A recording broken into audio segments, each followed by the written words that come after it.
marketing tools to drive traffic, generate revenue, increase your overall bottom line. And the thing that you want to try to keep in mind is that you are a real estate media company. Whether you know it or not, you are in the real estate business, and every company is in that media business. First, I wanted to introduce myself. My name is Gresham Harkless, and I'm the founder and media consultant for Blue 16 Media. I have my bachelor's degree from Howard University and my master's from Georgetown. Recently graduated from a leadership program called Leadership Center for Excellence Young Professionals program. I'm the blogger in chief for CEO Blog Nation or cbnation.com, and I also host a podcast called CEO Chat.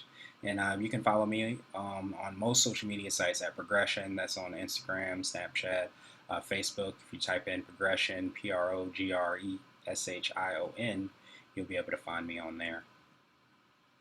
One of the things that I really wanted to do was to focus on the fear aspect of digital marketing. I usually start most presentations with this image just because sometimes when you are trying something new, it can be very intimidating. And that was a picture of me when I was going skydiving, and I was afraid of heights. I think I picked it up from my cousin when I was younger, and I never really cared for roller coasters after that, even though I did when I was very, very young. But somehow I gradually picked up a fear or phobia of heights. And this was me a couple years ago conquering that fear. And I show this because this is what happens with a lot of people with digital marketing.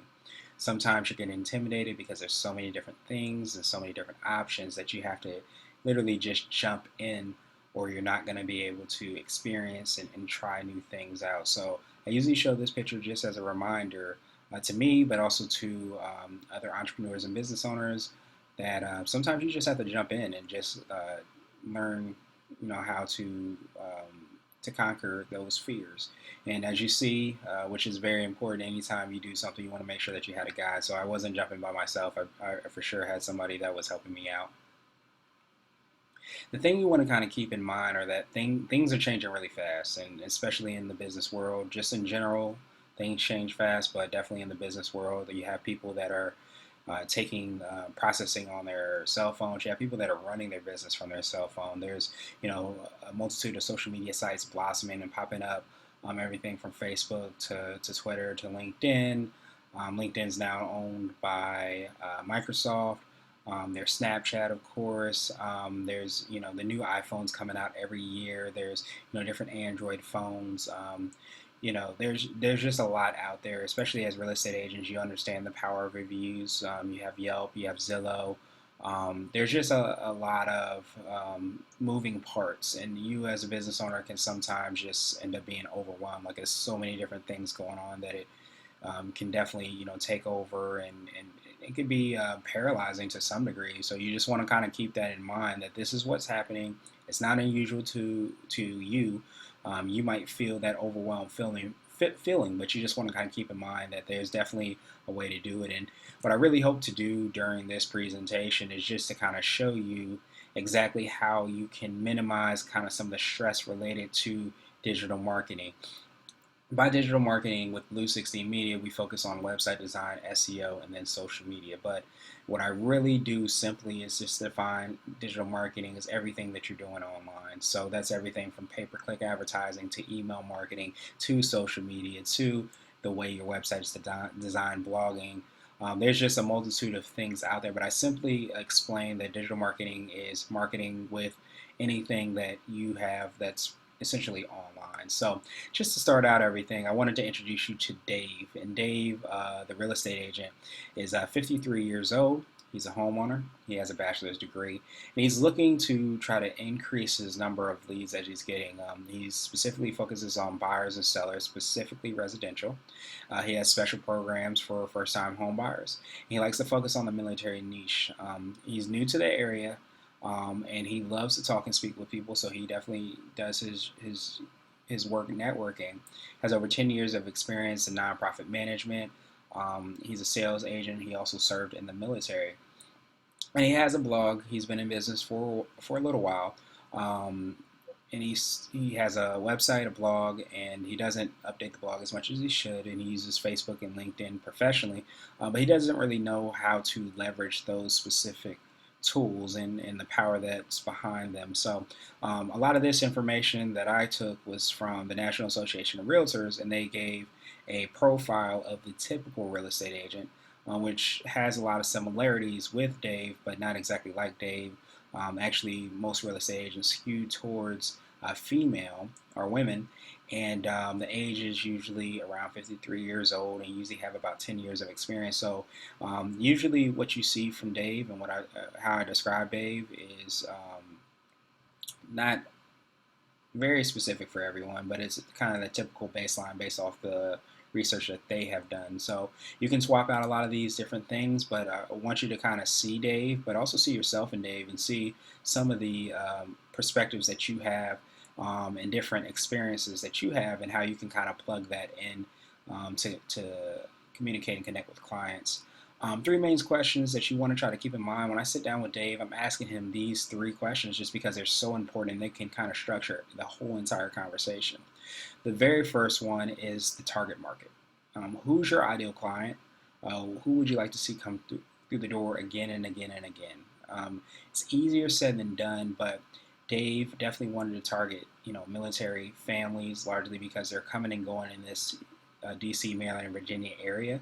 Largely, his background also makes it easier for him to kind of communicate and understand like some of their pain points or things that they can do better. So that's something that's very, very important for him. With those three main questions, you really want to drill down, and I think a term that's not used nearly enough is market research. And I think that market research is constantly happening and constantly taking place, that even after 20 years, I feel like you can continue to learn a lot more about your target market. And when I say things to learn about your target market, I'm not just talking about statistics. I'm talking about what time do they like to eat their lunch? What type of lunch do they like to eat? And the reason that you want all this data is because it makes it easier to kind of communicate with them. Once you know them so well, it makes it very easy for you to kind of reach out and contact them. So that's one of the first questions that I'm asking Dave, just to get an idea. The next one is resources. And resources is often, comes out as how much money do you have to spend, but I want you to kind of think of it as also how much time do you have to spend. Are you going to be able to take what might be your digital marketing budget and maybe cut it in half and not spend nearly as much because you have more time to spend? Or do you have, three kids and, you want to make sure that you're, at home at a reasonable time and you don't want to focus on this and you maybe want to bring on an agency. So these are just different things that you want to try to keep in mind to figure out what type of mix and how you want to be successful. The next thing is what makes you unique. What do you do better than anyone else? What's your story? For Dave, he loves to speak, has a military background, has experience in nonprofit management. These are all unique things that you want to try to make sure that you're showcasing so that people know that you're not the typical real estate agent, but you have certain things that make you unique. And this is how you kind of cut through the noise. Especially if you can make those things that make you unique connect with your target market, then I think you've reached what I would call like the holy grail, where you're able to make that connection so well that you are able to kind of cut through the noise and cut through the competition and have a direct relationship with your clients. So there's a few things that I know, and here's three of them that I know about Dave. Number one is that he's in the media business, whether he knows it or not. You're creating content for your target market. And when I talk about content, I'm talking about Facebook, I'm talking about Twitter, I'm talking about blogging. And again, there's a lot of different tools out there. One of the things that I want to try to drive home over this presentation is that you're not trying to use all the social media sites out there. You're not trying to be everywhere. You want to be everywhere, but really what I want to try to drive home is trying to strategize as much as possible, because even the most affluent real estate agent has a cap in his resources. And it might be time, it might be actual budget, but there's usually some type of cap. So you want to try to figure out how best you can leverage your resources, whether they be a large amount or a small amount, to reach your target market. So understand that you're in the media business, the biggest thing to kind of take into account. Next, you want various ways to generate leads. I call this streams of revenue. Most people that are billionaires have 7 or 8 streams of revenue. You, to be a successful business owner and be a successful real estate agent, also want the same. I think one of the biggest things that I come across when I talk with people is that they get all their referrals from word of mouth. And I would never, ever kind of discount the value of someone shaking your hand or looking you in the eye and said, "Hey, call Dave. He does phenomenal work." I don't think I think it's very difficult to kind of replicate um, that type of referral. However, one of the things that people don't take into account is that sometimes those opportunities dry up. And what you want to have is multiple ways for you to get clients and opportunities. And what I want to show is not something that will compete with referrals, but something that can complement what you're doing. So you just want to kind of keep that in mind. And lastly, it's a process. I have a picture of a sweet potato pie back there because it's my absolute favorite dessert.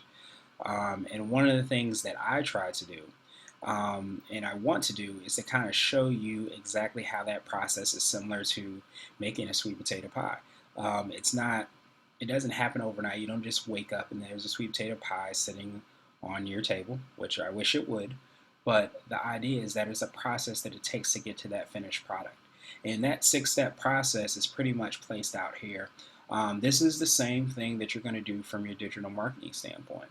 You have your recipe. What ingredients and what things are you putting? Your recipe is essentially your marketing plan. It could be your digital marketing plan. It could also be your overall marketing plan and your overall marketing strategy. So that's essentially the recipe you're putting together.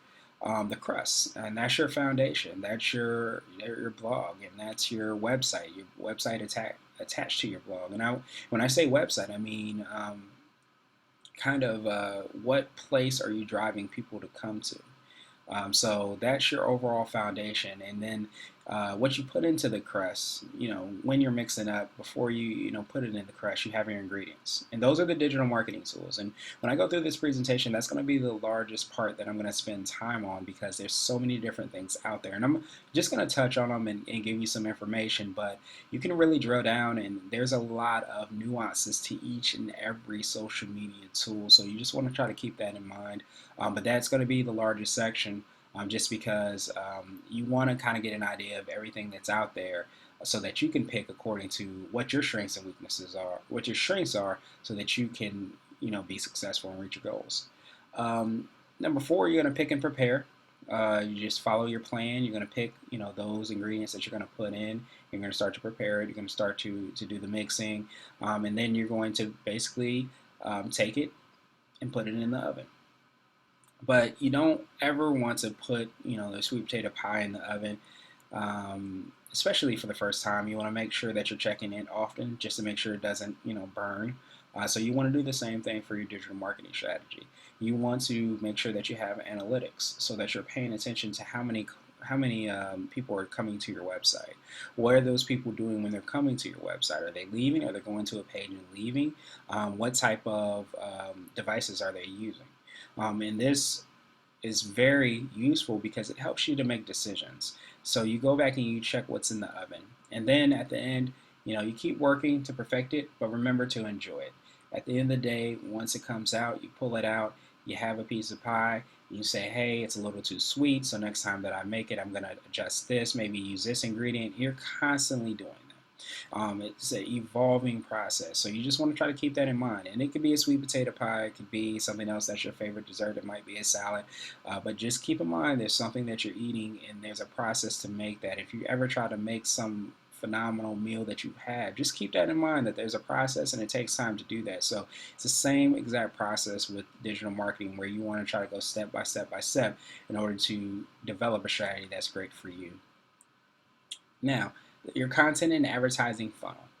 Most people don't realize that there's an actual process before a client becomes a client. The first interaction they have with you might be coming to your website. It might be a networking event. But what happens is you have traffic, and those traffic generally become leads. Those leads become prospects, and your prospects become customers.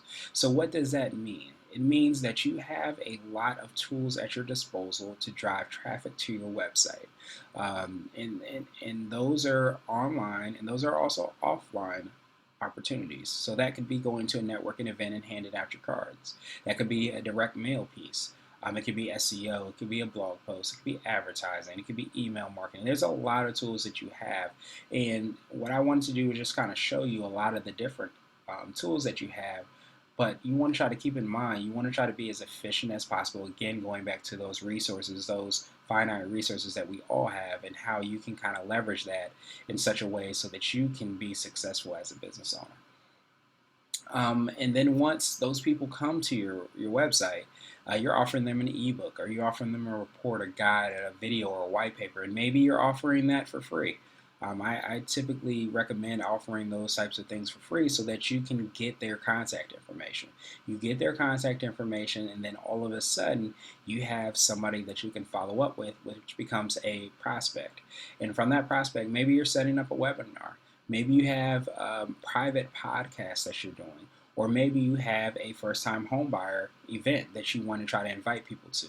Now you can go and you can invite everybody that becomes a lead, but you're more likely to get your prospects to come because they've invested in you in some way and they've gone a further step along on that funnel. And then finally, you get your customers. So those are people that want quotes. They want you to go. They want to go out with you to actually see homes. They want to contact your loan officer maybe to see what they qualify for. So they've taken those steps in order to become your clients, to become your customers, because they trusted you. And sometimes it happens quickly where you just meet somebody and all of a sudden they're looking for a home, and all of a sudden you're just going through that process. But you want to try to keep in mind that you want to try to keep your funnel as filled as possible, and you want to see that, hey, a small percentage of those people that come to your website are going to be your clients or your customers. So not everybody who you meet, not everybody who goes to your website is going to become a client. So keeping that in mind, you begin to understand that, hey, if I really want to make sure that this thing is going well and I'm getting opportunities, I have to fill my funnel. I have to increase my traffic. And that could be traffic to your website, but it could also be the number of networking events that you go to. It could be the number of referral partners that you have. So just keep all those things in mind when you're trying to develop your funnel and you're trying to get more clients. So going back to those 6 steps, the number 1 step is your recipe. What's your marketing strategy? What's your goal? You want to try to keep that in mind, what you're trying to do. A lot of people are trying to get more clients and more opportunities. Some people want to promote maybe an ebook, or they have a book that's coming out later. Maybe they want to inform or brand to their specific target market. But you want to get crystal clear on that goal and what success looks like, because it's hard to hit a target that you don't know exactly what that target is. And then figure out who you're targeting. As I talked about with Dave, he knew exactly who he was targeting. His military background made him want to focus on on the military family. He knows exactly who it is. If you can drill down even further than Dave, maybe he wants to focus on those aged 30 to 55 because they have the discretionary income, and maybe he understands that they generally read certain publications, or they only go on Facebook at certain periods. So this is the market research that I talked about. Once you have and understand your goal and your target market, it makes you very, very powerful, because you're able to strategically focus all your strategies, not just your marketing strategies, but definitely your marketing strategies as far as SEO, social media, your networking strategies. All these things become so important when you're able to to get those 2 things answered. And the biggest thing you want to try to keep in mind is that everyone's listening to the same station, and that station is WIIFM, and that's What's in It for Me. Anytime you're asking somebody to make some type of investment, and it could be resources such as money, but definitely think about time as well too. And don't think about time just as someone going to a first-time homebuyer program, Are they going to an event that you're throwing? Are they going to a open house that you're doing? Think about it in terms of, why do they want to subscribe to my newsletter? Why do they want to even open up my newsletter and click on what it is that I'm sending? All those things are time. Everybody's trying to pull for everyone else's time and their attention. You have to make sure that you're providing a tremendous amount of value to those people that are listening to you. If you don't do that, you can definitely suffer from not being able to get that attention, and definitely on top of that, that traffic going to your site. So you want to try to keep that in mind with everything that you're doing. You want to try to provide some type of value, because if you don't, people will eventually tune you out, and then it'll be difficult to kind of reverse that. So the crest. This is your website. Your website, and the way your website can be designed, it can also include your blog. You want to try to keep this in mind, that a lot of business owners don't have a website. Typically, most real estate agents have a broker that has developed a website for them, and you go to that website. Usually you can search for different homes that are available and different things that you can buy. But again, going back to strategy, the limitation I think that a lot of people run into with sometimes website builders or real estate agents, definitely with sites that they already have that they're given from a broker. Usually they have limitations where you're not able to customize them and control them as much as you would have hoped. I think the thing that you want to try to keep in mind is, again, thinking about that target client. Who's the person that you want to come and have come through the door? Are you connecting with them on a deep level with your existing website? Generally speaking, those cookie cutter websites offer some type of limitation to what it is that you're doing. So the reason that I bring that up is, you can sometimes maybe just create a blog separately that you want to maintain, that you're updating, and that will complement the website that you're given from your broker. But at the same time, you're able to create a unique experience that speaks specifically to your target market. So you just want to try to keep that in mind, because a lot of people are searching online, and when you don't have a unique experience, sometimes that can limit you as a business owner. But biggest things that you want to do, huge takeaways: make sure that you purchase your domain. I see a lot of people that use they don't make the $20 investment or less to get their domain. So make sure that you do that. Make sure that it's mobile friendly, and if you have budget constraints, definitely use certain tools out there. But one of the biggest things is going back to being able to check and see how well you are doing with your marketing strategy. Be sure to install analytics on your website so that you can see who's coming and who's going, what resources they're using. Are they using their mobile phone? Are they using dial-up internet? You want to know all these different things so that you can kind of gauge and structure your digital marketing strategy based off of that. So now we're at step 3, and this is going to be the most and the longest part of this presentation, because it's all about the ingredients. Your ingredients will make or break what it is that you're doing. If you put the wrong ingredients into your recipe, or you're not using the right ingredients, if you're not using sweet potatoes in a sweet potato pie, you might have some issues. So you want to make sure that you're using the correct ingredients so that you're able to make and reach your goals. So those tools: social media, SEO, blogging, search engine marketing, and PPC, pay per click, and then email marketing are the ones that I'm focusing on today. I start out with this quote. It's not really clear who exactly this quote is attributed to. It's sometimes attributed to Guy Kiyosaki, and that's not always the case. So that's not necessarily the case, because he said something similar but not exactly there. But I love this quote, so I always want to try to bring it and bring it to everyone's attention. And it says, traditional marketing and advertising is for people with money and no brains. Social media marketing is for people with brains and no money. So the reason for this is because social media has always been seen as a platform that you can have a direct conversation with your target clientele. What that means is, in the olden days, you used to have to do direct mail, and you can definitely still do direct mail, but you used to have a general amount of money to purchase the design of the marketing pieces, also the mailing of the marketing pieces, making sure that you had somebody to answer the phones if somebody was calling or answer the emails. So you had to put a lot of upfront investment. Social media marketing, not as much. Of course, if you're using someone else's services, you're going to have to make a payment there. But the thing that you want to try to keep in mind is that social media marketing, a lot of this marketing that I'm going to talk about today, is very based is very contingent upon your strategy. If you have a strong strategy, and again, I'll say it over and over again, that strategy comes from that target clientele. If you have that in place, then you can do very, very well with how you're structuring your overall marketing strategy, and you'll see a lot of success, because at no other time in history have you ever been able to have a direct conversation with your target client.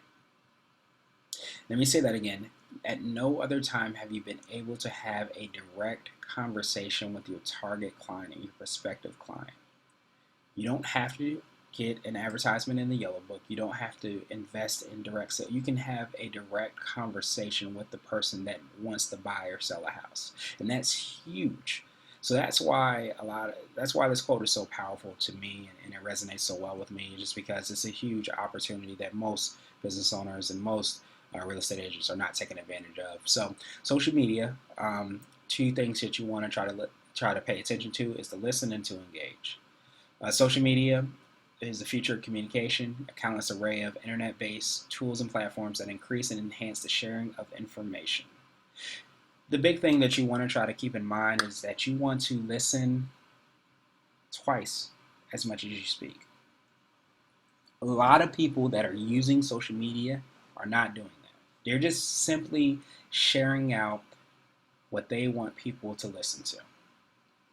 And I understand the importance of that, and I think there's definitely value in sending that out.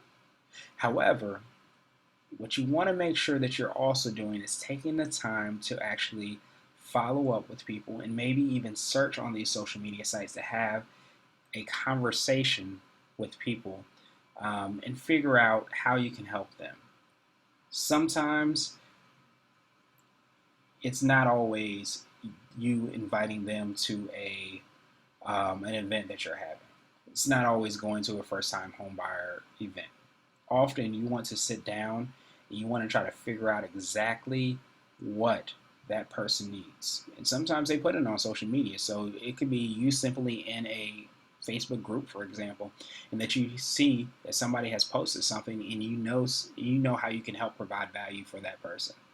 So if you are scheduling out posts, and I myself do it, where we're sharing information, we're sharing blog posts that we've created, or guest posts that we've have on our site.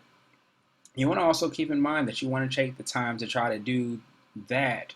But in addition to that, you want to also engage with your target client. You want to say thank you if someone says something nice to you. You want to try to send somebody an answer to a question they may have, or make a connection for them.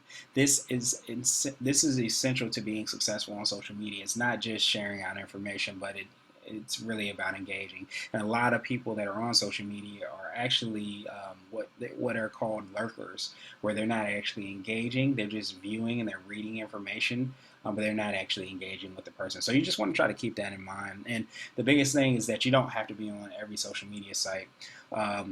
Every social media site has its own philosophy, has a general sample of who actually uses the social media site. So that's important to kind of keep in mind, is that you shouldn't use Snapchat if you're trying to target baby boomers. You should be using a different social media site. If you're trying to think maybe 20 years down the line, and you say, hey, I want to be active on Snapchat, not for today, but for 20 years down the line, maybe that's something different. But if you're targeting millennials, maybe you are using Snapchat, or maybe you're just comfortable yourself using Snapchat and you love using Snapchat. So maybe that's just something that you're going to do. So you just want to try to keep that in those things in mind. What your target client's using, but also too where your strengths lie. Now, definitely you want to make sure to use pictures and images, and definitely videos are huge. I think podcasts definitely in audio has a huge opportunity because a lot of people are now listening to them on commutes, and especially around this DC, Maryland, and Virginia area, you're going to see a lot of people that don't necessarily have the time to sit down and watch something, but they will have headphones or earbuds and they're driving to work and they're listening to a podcast, or they are also, um, on in a slug line and in someone else's car, and they're not able to watch the video necessarily, but they are able to listen to a podcast or an interview. So just little things like that you want to try to keep in mind. But again, that depends on who your target market is and who's your number one ideal target market. I hear a lot of people say they want to target everybody, but you just want to try to drill down on that. Um, and again, you want to keep your messaging and your posts relevant to the platform. Every social media site is essentially like a language, so you want to try to keep that, focused on whatever quote unquote language or platform you're using. So this just gives a general breakdown. It's a couple years ago, just on who typically uses what social media sites. It doesn't have Snapchat on here, but you know, it's a lot of those things that you want to try to keep in mind. Like you want to use Facebook, but understand that Facebook's used as an older platform. Understand that women use social media as a whole generally more than men, but understand that the more male dominated social media site is LinkedIn. So different things like that you want to try to keep in mind when you're trying to be active and you're trying to find people. So that just gives you kind of a general breakdown, and I put some tips here and there about each of the different social media sites. Facebook and Twitter. Facebook, you have the opportunity to engage and create a Facebook page, a group, and a profile. I think that a group is the biggest opportunity, in my opinion, for most people. And it's largely because it doesn't have the stipulations that are placed on Facebook pages, where you essentially have to do some advertising sometimes to get enough of a reach. The organic reach is not high at all. It's not zero, but it's not high at all. And of course, Facebook is the largest social media site, so you just want to try to take that seriously because it is Facebook. But just because Facebook is the largest social media site, it doesn't necessarily mean that you have to spend your time and energy there. But I do think Facebook groups is an incredible opportunity because you can go to groups and you can engage with people, you can answer questions, you can have that engagement overall. And I don't think a lot of people are doing that. So Twitter. Twitter is kind of like a cocktail event. I think it's really better for B2B. So I would say, as a real estate agent, think about it not necessarily finding buyers and sellers, but think about it in terms of having a conversation or tweeting directly to someone that is a referral partner. So as a real estate agent, it might be a roofer, it might be a plumber, it might be a loan officer or a company that does that. If you're Dave, maybe you are looking for military organizations or military nonprofit organizations. So these are just things that you can kind of do and think about doing as well too. LinkedIn, as I mentioned, is definitely more male dominated compared to any of the other social media sites. I usually say that LinkedIn has its limits as far as personal engagement or personal information. So sometimes you can use LinkedIn to have a connection with somebody, and then from there you can maybe develop that relationship, and then you can become Facebook friends, or you can start to follow them on Twitter or Instagram or any of these different social media sites. But sometimes you can use it very strategically. Don't feel as if you have a relationship with someone on LinkedIn and you can't connect with them anywhere else. I think that's one of the biggest things that people that limits people, is because they don't see the strengths and weaknesses of these social media sites, and keep in mind that you're trying to build relationships, and those relationships are with the people. And what I'll talk about a little bit later is just, what I feel is the absolute holy grail of information that you should get from anybody that you have a conversation with. Um, and this is minimal information that I'll talk about, but definitely something that you want to try to keep in mind. Making your profile sticky. What that means is you want to try to put as much information as possible. You want to try to join as many groups related to what your interests are and what you think makes you unique as possible. For David, he wants to make sure that he is putting in information about his nonprofit organization that he's a member of. If he got any certifications, he wants to make sure to join that. All these things that are going to distinguish him from the typical person. He wants to try to fill that out. Pinterest tips. Um, Pinterest is great for posting recipes and food. Definitely strong amongst women. So you want to try to keep that in mind when you're creating information. When you are um, having a lot of infographics, they're really good on Pinterest as well too. So different things like that, and Pinterest has the opportunity, if you post something that resonates very well, has the opportunity to go viral. So for somebody like David, maybe he's posting different things on Pinterest because he's trying to relate to the military mom. So maybe he's posting recipes, or he's posting information or infographics about how good the school system is in a specific area. These are just ways that you can kind of communicate directly on that platform. Google My Business, again, it's something that you want to try to get. It's completely free for you to get, and it's not necessarily a huge game changer as Google made it seem, but because it is Google and because people still search on Google very heavily, you want to try to make sure that you claim your Google My Business page if your broker doesn't already do it for you. Instagram's owned by Facebook. Want to try to keep that in mind. Great for branding. You can use hashtags and try to use as many as possible because that's how people search Instagram. You have the opportunity, just like Facebook, to go live. You create short videos, you create stories. A lot of that is a direct result of Snapchat, which is another platform.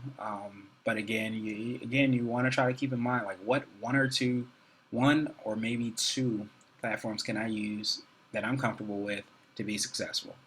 And it's going to vary for every person. I think that, if you're really good on Pinterest, if you're a woman real estate agent and you're strong on Pinterest, or you really like to cook, I mean, that's a slam dunk because you're going to connect.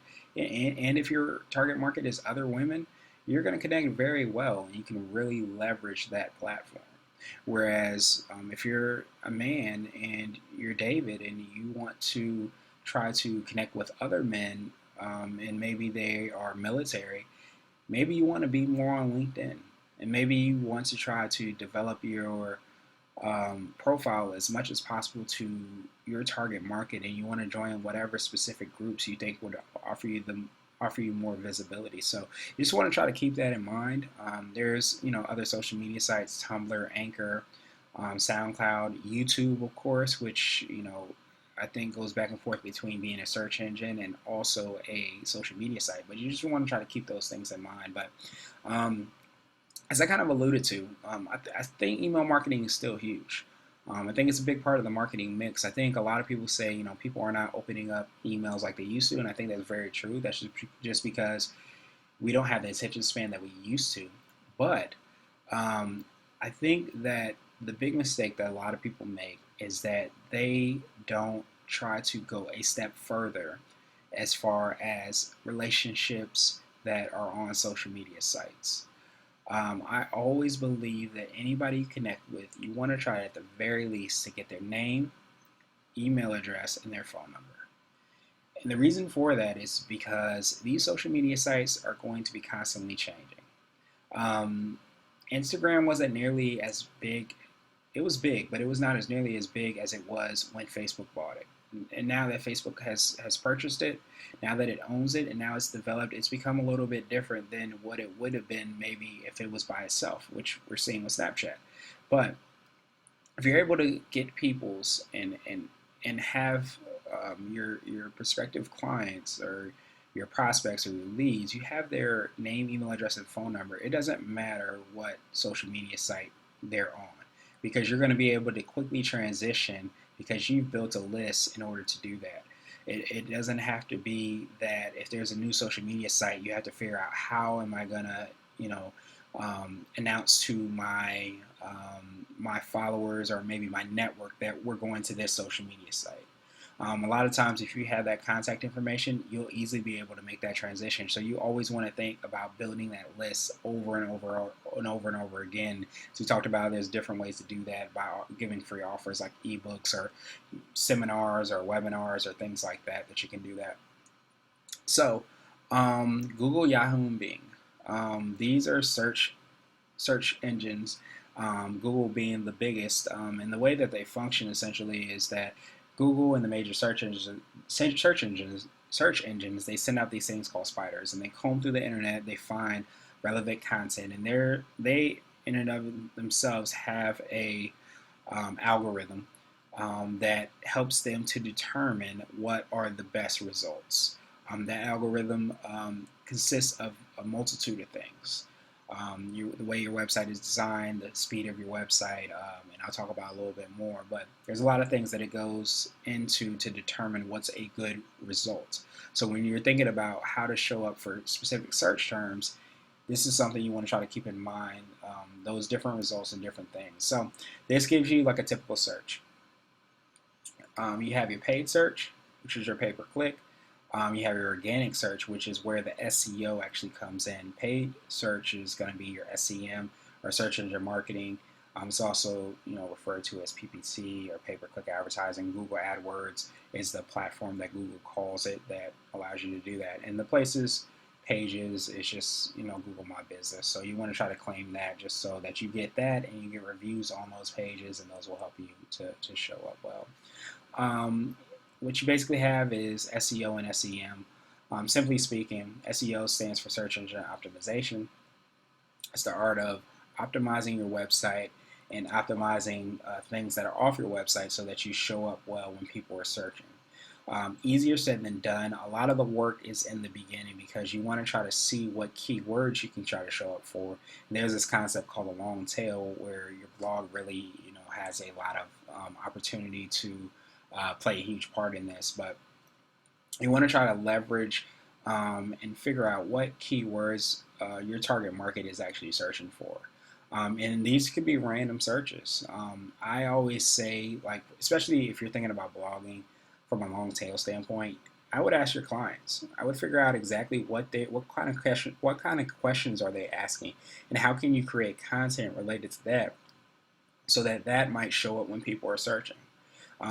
So it's a lot that goes into it, but it's of a tremendous value to be able to show up on the first page. And as you guys know, the Zillows, those are generally number one or very high, but there's definitely opportunity for people to show up on the long tail. And I won't talk too much about the long tail, but if you do have questions about that, definitely let me know and I can send you some information over. I have a blog post that focuses specifically on the long tail and how and why it's important. Some factors helping you to rank higher. Again, I talked about it. Your domain, having a domain that has a keyword in it is huge. Regular blogging is huge. Mobile-friendly design is huge. What website code and keywords you have, and you're doing it correctly. There's certain number of characters you can have for the title tag and the meta description, so you want to try to make sure that you're falling in line with that. Backlinks are still a big part of it. It's not the only thing anymore. Activity on social media is huge as well too. There's just so much that kind of goes into it.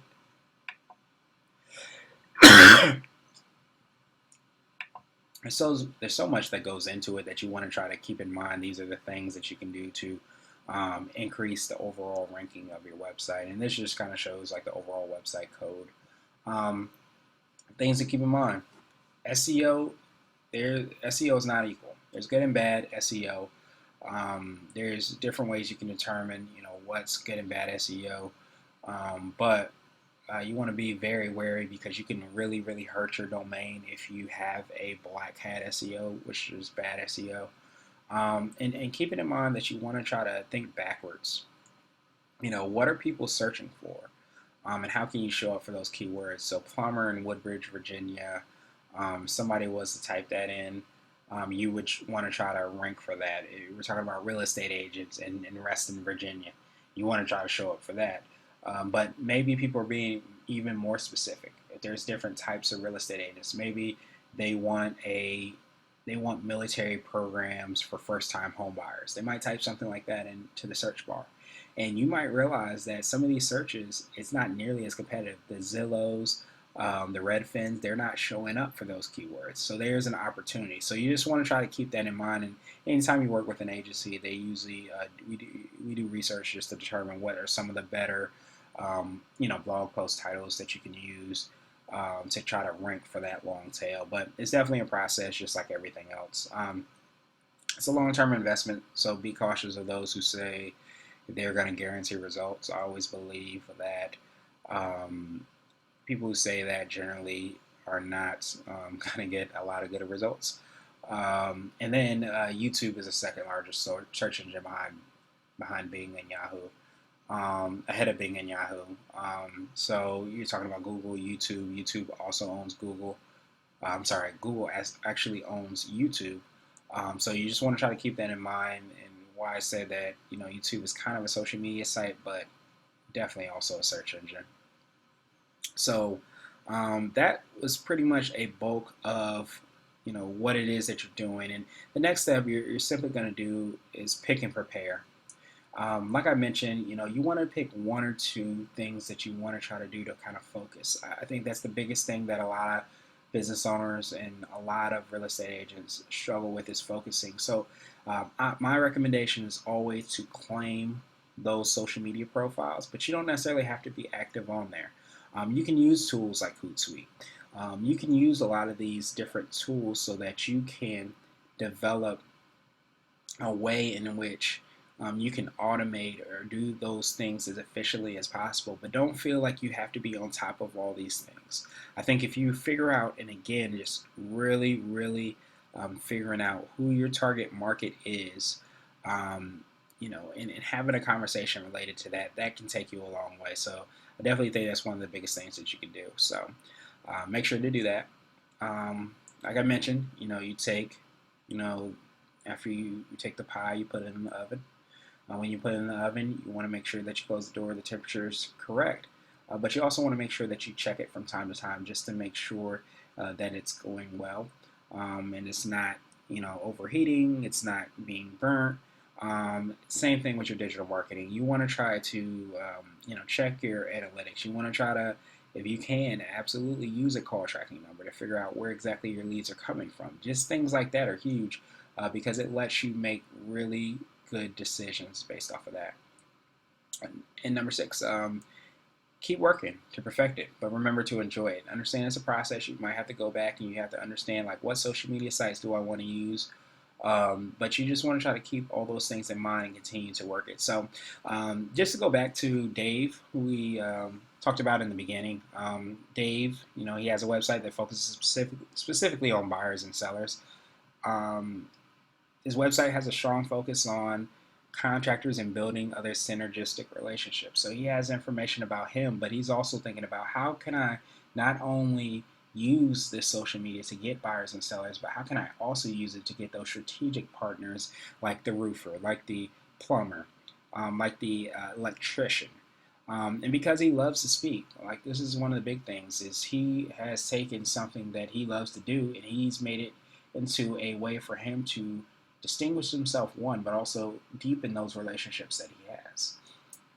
So he started a podcast, From Military to Real Estate, Nova's Guide to Real Estate, aka his way to make himself an authority. So what does he do during these podcasts? They're short and they're sweet. They're about 20 minutes or so, and he basically tells his story. He talks about industry trends. He has his buyers and sellers talk about the process of what they do. how it is working with him. So it's definitely a way for him to talk about the testimonials. He interviews referral partners. So, hey, he not only is very knowledgeable about what it is that he does, but he also has the ability to interview different contractors.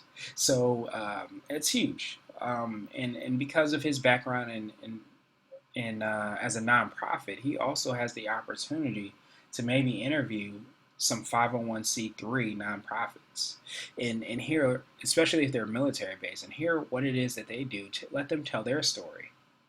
And on top of that, maybe they need a commercial space down the line. Maybe he's going to branch out into doing commercials. So these are just different things that he can do to begin to develop that relationship prior to even adding on an additional service to what it is that he's doing. Or maybe he's deciding that he wants to start his own broker and he wants to bring on a team.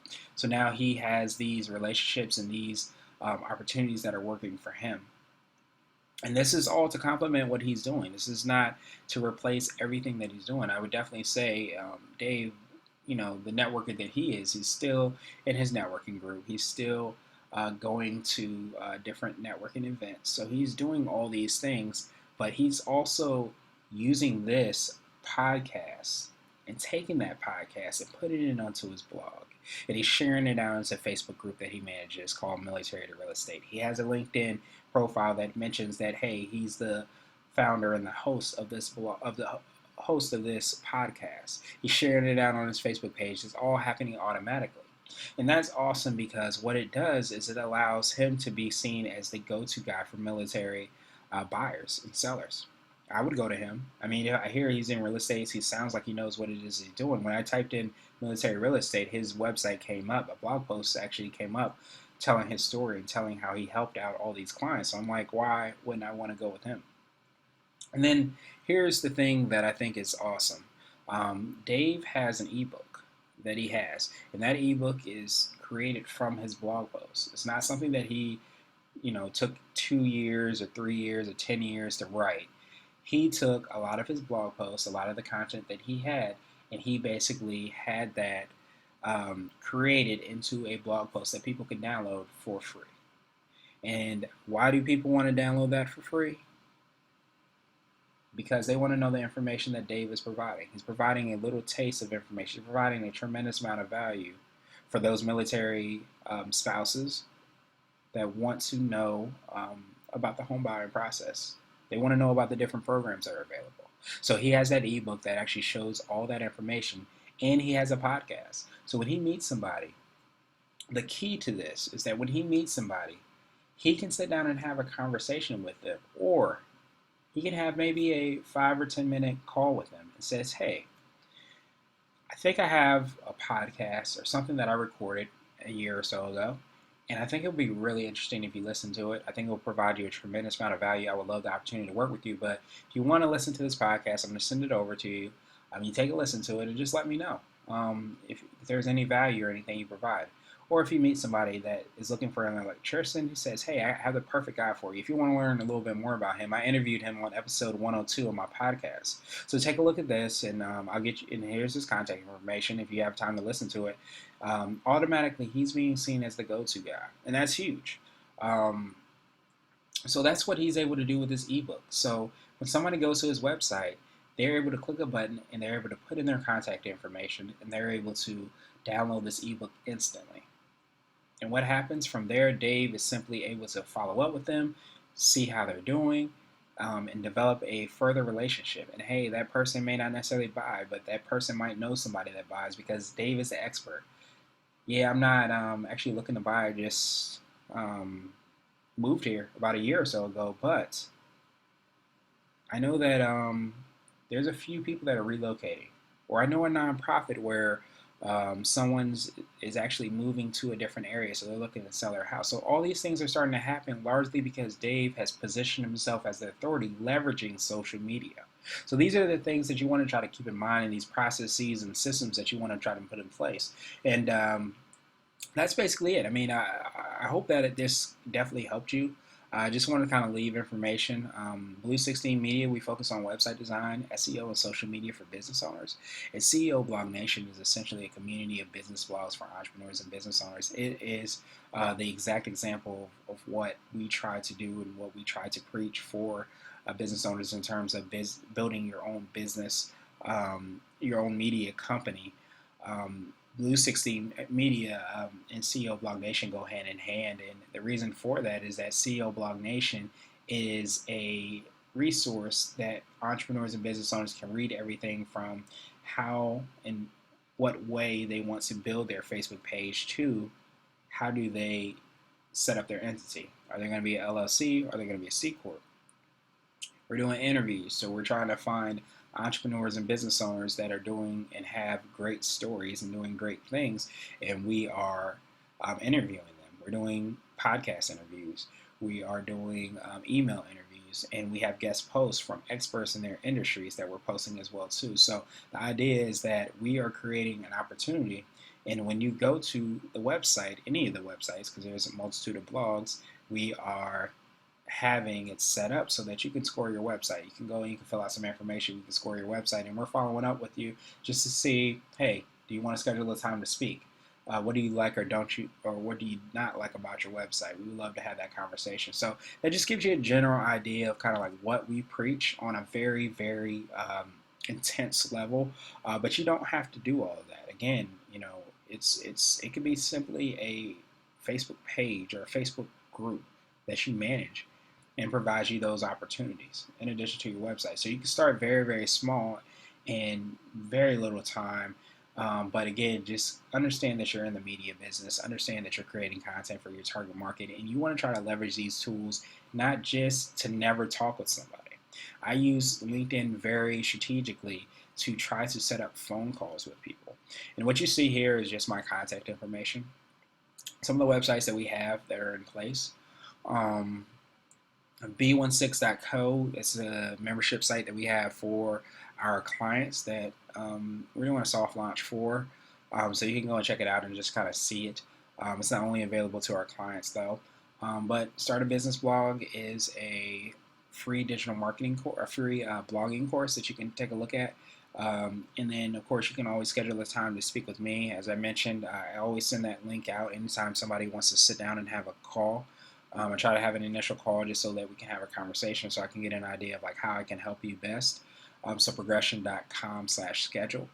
Of course, you have my phone number and my email address, but generally speaking, I mean, this is just kind of a general overview of things that you can do from a digital marketing standpoint. It's a lot of information to take in, but again, just to not overwhelm you, I want you to try to definitely understand that choose one or two things and just focus on those two things. If you have an agency, I would even say, that agency to maybe focus on a few things that they do well and that you do well and that helps out your target client, because there's a lot of different ways you can communicate with your target client. I think that a lot of people try to be everywhere and they don't do it well enough. But if you're able to focus and you're able to find out what your bread and butter is and focus on that, you can be very, very successful and you can reach your goals.